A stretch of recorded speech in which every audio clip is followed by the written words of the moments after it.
मित्रांनो, गेल्या महिन्यापासून जे गाजत होतं प्रकरण बदलापूरचं, अक्षय शिंदेने जे बलात्कार केला, लहान लहान चिमुरड्याने आपल्या अत्याचार केलं, तर त्या अक्षय शिंदेचा काल 23 तारखेला एन्काउंटर झालेला आहे आणि अक्षय शिंदे मृत्युमुखी पडलेला आहे. तर अक्षय शिंदेने बलात्कार केल्यापासून आज त्याला 1 महिना कंप्लीट झाला. त्यांनी ऑगस्ट महिन्यामध्ये बलात्कार चिमुरड्याने केला होता. त्याच्यानंतर तुम्हाला सांगतो, आपल्या महाराष्ट्राच्या जनतेने मागणी केली होती मुख्यमंत्र्याकडने की अक्षय शिंदेला फाशी झाली पाहिजे. तर मुख्यमंत्र्यांनी जे सांगितलं होतं की कोणता कायदा बसतो फाशीला, काय नाही, ते सगळं चौकशी करून बघू म्हणून सांगितलं होतं. तर तुम्हाला सांगतो, जे अक्षय शिंदेला अटक झाली आणि अटकेच्या नंतर काल 23 तारखेला त्याला तळोजा पोलीस स्टेशनमधून दुसऱ्या पोलीस स्टेशनला नेत असताना मुंब्रा बायपास जवळ अक्षय शिंदेनं असा कांड केला की त्याला एका समोरच्या पोलिसाच्या कमरेला बंदूक दिसली आणि अक्षय शिंदेच्या बाजूला 2 पोलीस बसले होते. त्याच्यामधून त्यानं हळूच बंदूक काढली आणि बंदूक काढल्याच्या नंतर ज्या पोलिसाच्या खिशातनं बंदूक काढतोय, कमरेला बंदूक काढतोय, त्या पोलिसाला समजलं ही बंदूक काढायला लागलाय म्हणून. ह्या झटापटीमध्ये तुम्हाला सांगतो, अक्षय शिंदेने त्याच्या खटका ओढल्यानंतर ज्या पोलिसाच्या कमरेमधून बंदूक काढतोय त्यांच्या मांडीमध्ये गोळी लागली आणि त्याच्यामध्ये बाजूलाच त्याने बंदूक हिसकावून घेऊन साईडला असा एक फायर केला की साईडच्या एका पोलिसाच्या मानेला गोळी लागली आणि तेवढ्यात नंतर बाजूच्या पोलिसांनी आपलं संरक्षण म्हणून 1-2 फायर करताना अक्षय शिंदेला गोळ्या लागल्या 2-3 आणि अक्षय शिंदेचा एन्काउंटर झाला. आणि तुम्हाला सांगतो आता मेन मुद्दा की अक्षय शिंदेचा एन्काउंटर झाल्याच्या नंतर बातमी दाखवली एबीपी माझा आणि ही एबीपी माझाची बातमी बघितली.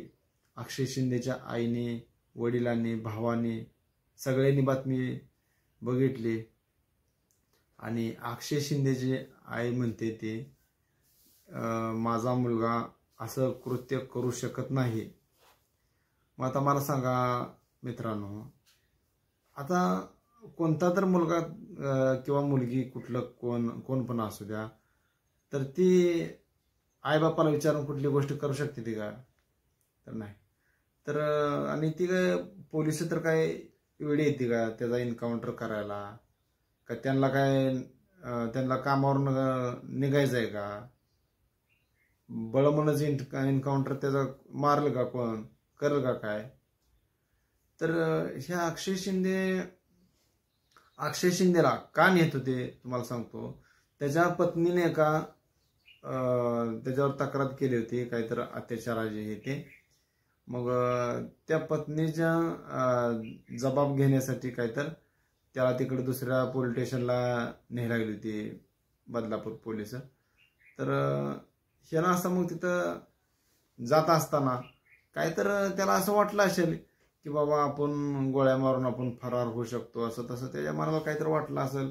त्याच्यामुळं ही सगळा पराक्रम आपल्या पोलिसांच्या गाडीमध्येच त्यानं गोळ्या बिळ्या मारल्या, ह्या गोष्टी सगळ्या घडल्या.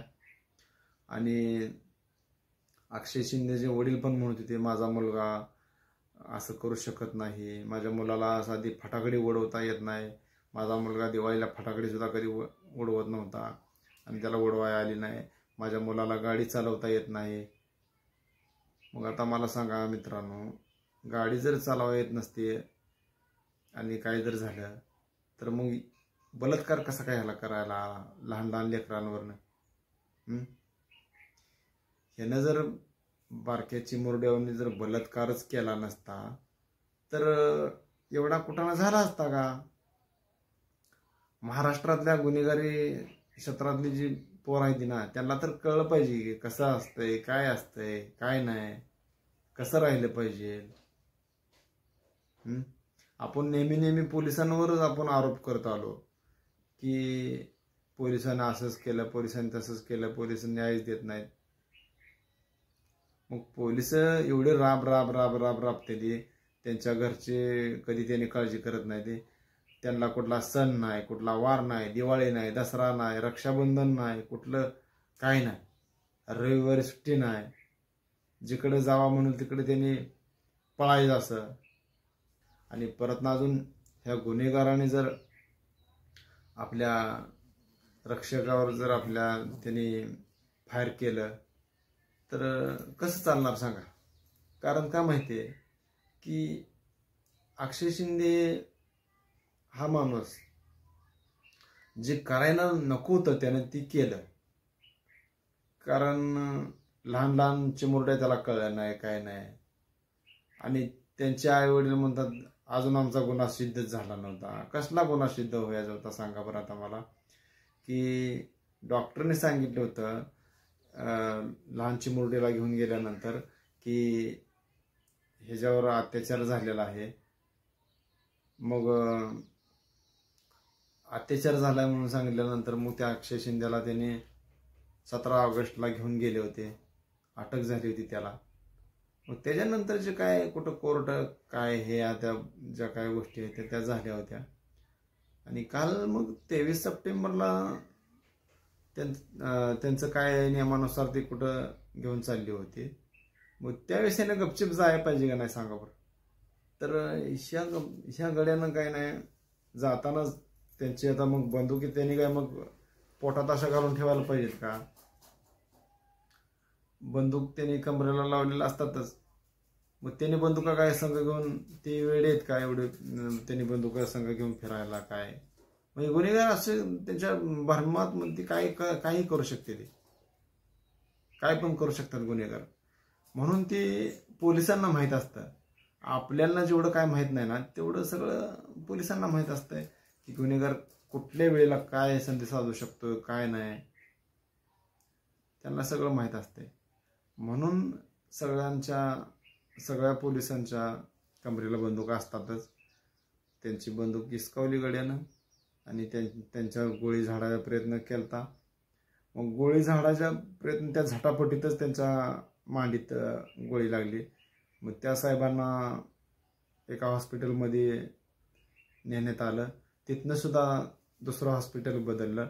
आणि 1-2 आपले पोलीस बांधव होते त्यांचा पण BP वाढलेला आहे. आणि अजून एक आपला एक भाऊ होता त्यांना पण गोळी लागली होती. मानेत का खांद्याला कुठेतरी गोळी लागली होती. त्या पण आपल्या पोलीस बांधवाला ॲडमिटच केलेलं आहे. तर बरेच आता राजकारण सुद्धा पेटलेलं आहे. जे विरोधातले राजकीय नेते आहेत ते पण म्हणतात की सगळे ठरवून झालेलं आहे. आणि जे आपले मुख्यमंत्री आहेत एकनाथ शिंदे यांनी पण सगळं व्यवस्थित सांगितलेलं आहे की ही कुठल्या गोष्टी ठरवून होत नसतात. आणि देवेंद्र फडणवीस साहेबांनी सुद्धा सांगितलेलं आहे की ही कोणतीही ठरवून गोष्ट झालेली नाही. आणि ह्याची चौकशी पुरी होणार. कसं झालं, काय झालं, हे तर सगळं होणार आहे म्हणून सांगितलंय. त्याच्यामुळं असं कोणी लय मेंदूला ताण घेण्यासारखं काय नाही. तर हा एन्काउंटर म्हणजे अतिशय दुर्दैवी एन्काउंटर झालेला आहे. तर काही माध्यमातून असं पण सांगितलं होतं की अक्षरशः अक्षय शिंदेला गोळ्या मारल्याच नव्हत्या की हवेत फायर करताना त्यांना एक गोळी लागली होती. कारण त्या गाडीमध्ये आपल्या डोक्याएवढं सुद्धा त्या गाडीचं छत नसतं. तर असं बाहेर हे करताना त्याला लागले होते असं काय माध्यमातून सांगितलं होतं. ह्याबद्दल तुम्हाला काय वाटतंय मला कमेंट करून सांगा. तर आपल्या YouTube फॅमिलीसाठी म्हणलं एक व्हिडिओ बनवावा म्हणून मी व्हिडिओ बनवला. तर मग असे काय कांड करत असताना मग अशा गोष्टी होत असतात. मग परत ना मग त्या मुलांचे आई वडील म्हणत असतात आमच्या मुलांचा तुम्ही ठरवून हे केलेलं आहे, एन्काउंटर केलेलं आहे, असं केलंय, तसं मारलंय. तसं कोणी कोणाला मारायला मोकळं नसतंय. मित्रांनो. मग ते म्हणतात आम्ही जाऊन भेटून आलो तेव्हा मग त्या अक्षयला आमच्या मारलं होतं, त्याला चालता येत नव्हतं, आम्ही जाऊन भेटून आलो होतो असं तसं. मग आता गुन्हा केलाय म्हणल्यानंतर तर मार मिळणारच ना. मग त्या जागेला कोणी पण असू द्या, गुन्हा केल्यावर मारते देच. मग तो नंतर मग पुन्हा कसा सुधारणार.